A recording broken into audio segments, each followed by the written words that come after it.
یہ عمر فاروق صاحب ہیں 7,51,250, بہت بڑا اماؤنٹ جا رہا ہے بھائی. اور کہاں اٹکائے ہوئے؟ بس یہی تھے اور نہیں اٹکے ہوئے کہیں؟ یہ بیسکلی جو میری والدہ کے یہ بھی تقریباً 20 لاکھ کا اماؤنٹ اور رہتا ہے. اور میں نے تو کورٹ میں بھی کیس بھی کیا تھا ان پہ, لیکن انفارچونیٹلی جی بحریہ ٹاؤن پہ. لیکن وہ بھی آپ کو پتہ ہے یہاں پہ تو پورا گینگ ہے, بڑے آرگنائزڈ لوگ ہیں, تو یہ اپنا وکیل ہی اس دن نہیں ان کا آتا تھا, تو ڈیلے ٹیکٹکس تھیں. میں نے بہرحال 2019 میں رجسٹر کیا تھا جماعت اسلامی میں, اور جب آن لائن پورٹل پہ رجسٹر کیا تھا.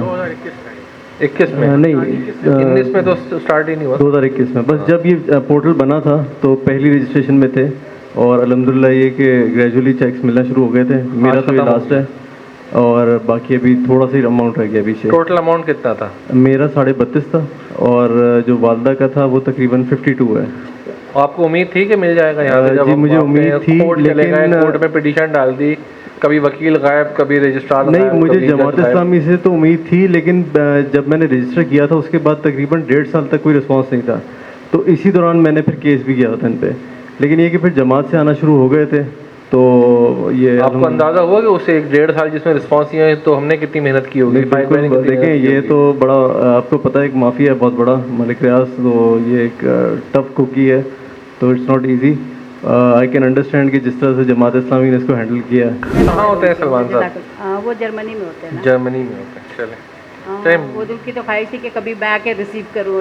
2 مہینے رہ کے گئے تو وہ کو بڑا تھا کہ امی شاید میرے سامنے آ جاتے, سامنے بہرحال شاید لاسٹ تک مل جائے ان کو. ایکچولی اس کا پتہ نہیں ہوتا کب آئے. ہاں میں نے بار بار ارشد سے کہتی تھی بھائی میرے بیٹے کو کبھی ایسا ہو کہ انکل آج پہلا چیک لے رہے ہیں, کیا تاثرات ہیں؟ بس یہ ہے کہ سامنے دیکھیے گا ذرا. ہاں 4 سال سے ایفرٹ تھی, نہیں ہوا تھا کچھ.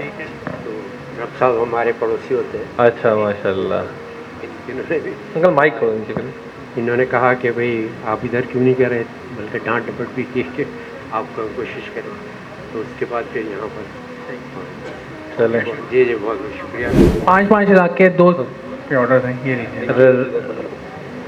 بسم اللہ الرحمن الرحیم.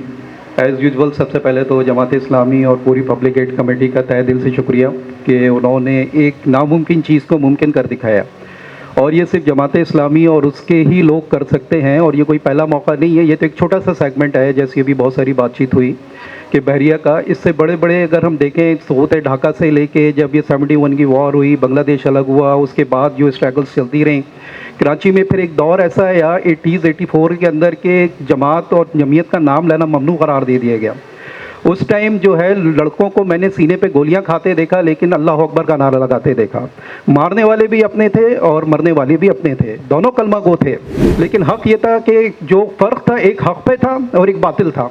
تو باطل قوت کا جو انجام ہوا وہ آج ہم نے دیکھا. اسی طرح ایک باطل سے آج جماعت ٹکرا رہی ہے جس کا نام ریاض ملک ہے. اس ریاض ملک کے آگے کوئی نہیں بولتا تھا. ابھی ایک صاحب نے کہا کہ ایماندار سیاستدان, تو وہ جو ایماندار سیاستدان تبدیلی کا دعویٰ کر کے آئے تھے, کسی نے القادر یونیورسٹی کے لیے بنا لیا, کسی نے اربوں روپیہ معاف کروا دیا اس کا, لیکن اس کے آگے ایک لفظ نہیں بولا.